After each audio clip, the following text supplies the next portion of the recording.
Put the powder to the ground coffee holder. The weight of the powder corresponds to the needed amount of brewed coffee. You can also adjust the weight according to your concentration preference. Notice that the level of coffee powder should not exceed the max mark. Close the holder cover.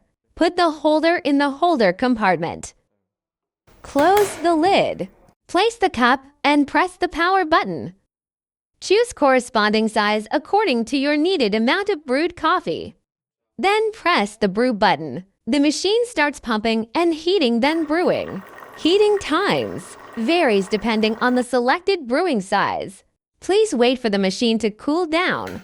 Then clean the holder to prevent scalding. If the tank lacks water during the pumping process, the Add Water indicator will flash blue light. Add the water and press the brew button to restart.